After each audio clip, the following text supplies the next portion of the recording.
So. Could you talk a bit about Dickinson? I mean, I think one thing that is probably going to come up a lot in the series we're doing is Dickinson. Yeah. And just sort of talk about how you got to know him, what your reaction was to him, and what he meant in your career, and also just in your identity as a Memphis musician. Well, I didn't know him long. I first met Jim through Ross Johnson, actually, who you should talk to for this, by the way. Mm-hmm. You should definitely talk to Ross. But Ross was doing some recording down at Jim's place in Coldwater, Mississippi, the Zebra Ranch is what he calls it. And Ross asked me to play guitar on it, so I went down there, and Jim was producing. And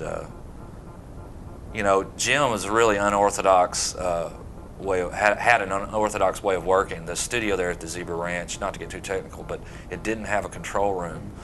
The console, the board, was in the same room with the band. So they would have to monitor what was going on. Jim and his engineer would have to monitor with headphones while you're playing.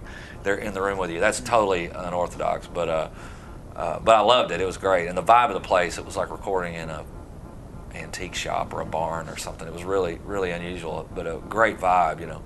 So that was my first encounter with Jim, and we hit it off right away. I think I do recall that one of the songs Ross wanted to cut was "Crying in the Chapel," which was done by Elvis, but before that it was done by, I think, the Orioles. Mm-hmm. I think, and I had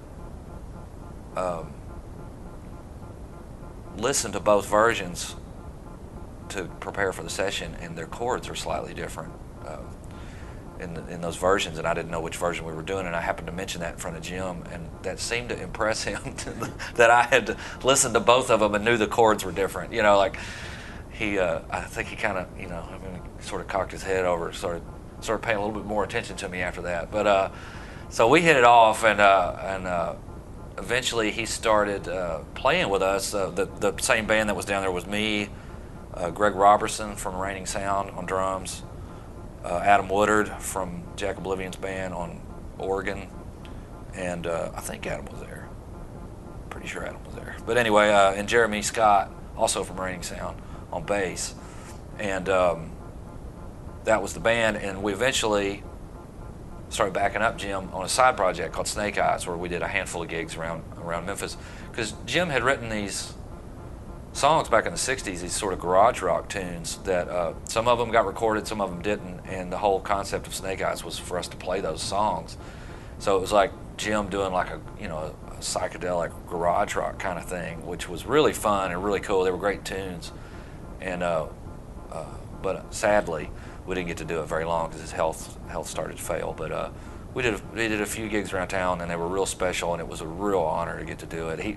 He was a really sweet guy, one of the best storytellers you'll ever encounter, and really, he was the ambassador for Memphis music.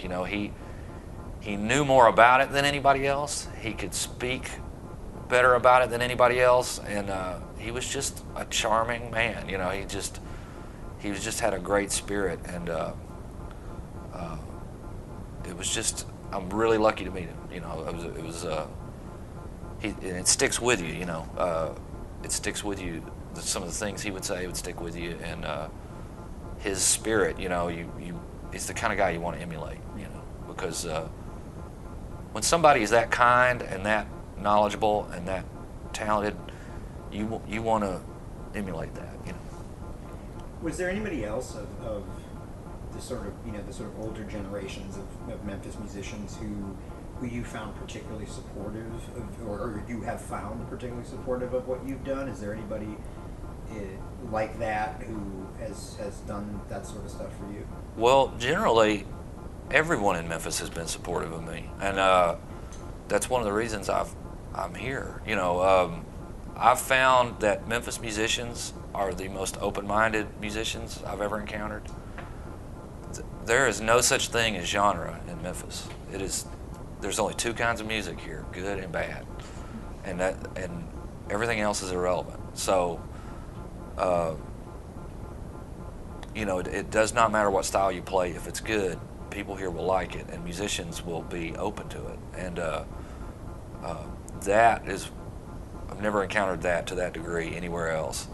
And but as far as older musicians, I mean, anytime I've encountered any of the old guard in Memphis, they've always been cool to me. I mean, we just started recording recently at Sam Phillips Studios with Roland James, and that's been a total honor to meet him. And he's just the sweetest guy, you know.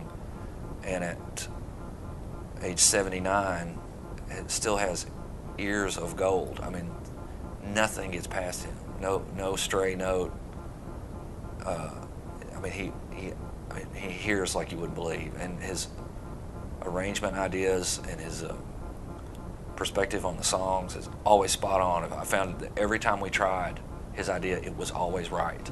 It was like if we were stuck on something, it'd be, well, what should we do? And Roland, who's very quiet, would chime in, why don't you try it this way? And every single time he was right. It solved whatever problem it was. So, and he's just a great guy. So that's just one example of the old guard guys. You know, I knew B.B. Cunningham a little bit, you know, who recently died, and B.B. was a total sweetheart. You know, just a great guy, hilarious sense of humor, and Roland too. Roland is hilarious. You know, so it's just I don't mean to gush, but Memphis has been really great to me. You know, and